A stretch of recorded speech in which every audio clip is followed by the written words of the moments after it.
You are listening to Pharmacy, IT, and Me, your informatics pharmacist podcast.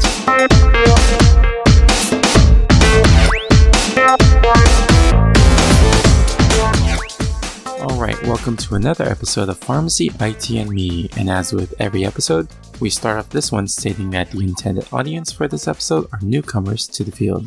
So today we'll be talking about relational databases. Because this topic can get pretty complicated, we'll only be focusing on an introduction, and what we'll be talking about today are defining what databases, tables, records, and fields are. I'll be doing future episodes that talk more about the fields, keys, table relationships, indexes, and more.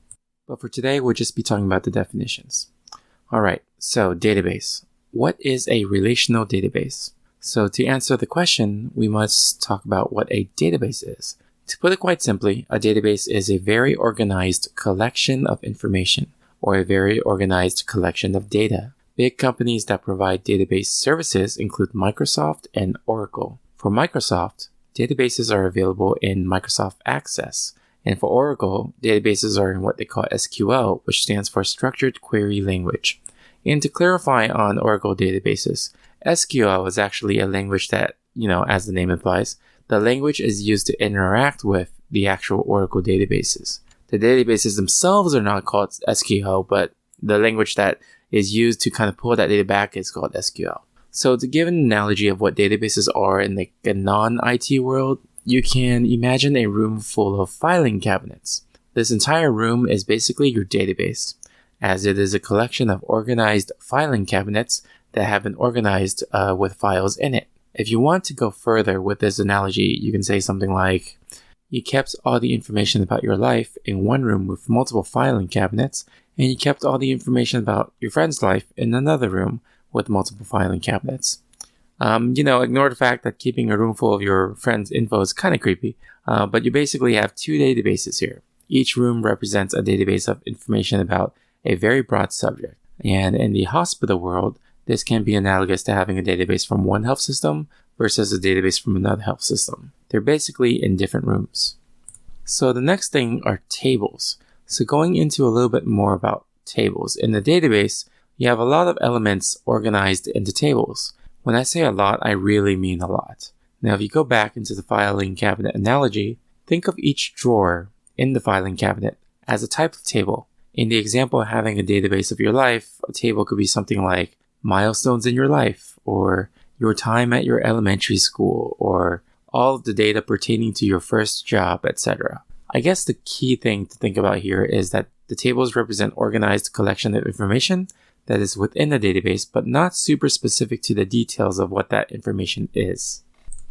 Alright, so we move on to the next level of detail, and this is called a record. If we continue with the file cabinet analogy, records are actual pieces of paper that's stored inside the drawers.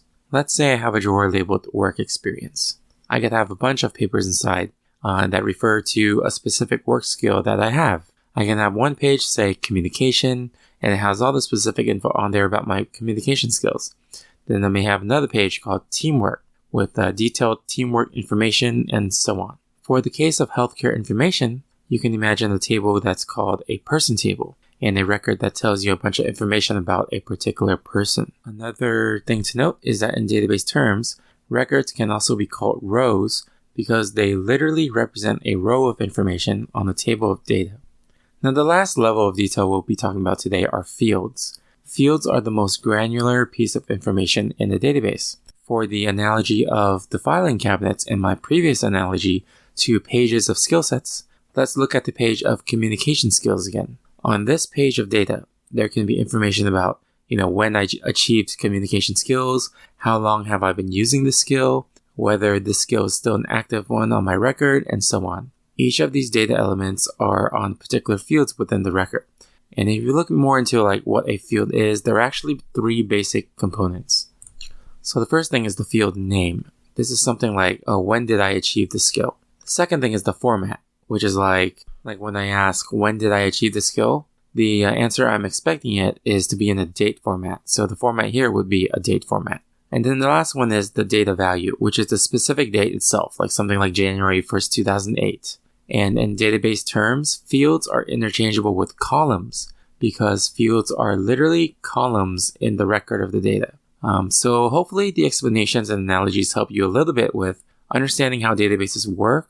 You can find more information about databases online through free websites just by searching databases or SQL. And again, I'll have future episodes that go into more detail about, why is this called a relational database and how do these tables relate to each other. All right. If you guys like this episode, you guys can subscribe and rate us on iTunes, Stitcher, Google Play, or any of your other favorite podcasting services. You can also follow us on social media on Twitter or Facebook at PharmacyITme or our Instagram at PharmacyInformatics, or you can email us at tony@pharmacyitme.com. You can also follow me on my personal Twitter account at TonyDowPharmD. And I also wanted to plug a great networking opportunity called Pharmacist Connect. If you are familiar with Slack workspaces, think of this as a vetted one about pharmacy. And this is where you can connect with other pharmacists. So I've met some great colleagues on it, and there's even an informatics space on there too. So you can find out more by visiting pharmacistconnect.com, which is pharmacistconnect.com. Thank you again for listening, and I'll see you on the next episode of Pharmacy IT and Me. And remember, technology is the tool, patient care is the goal.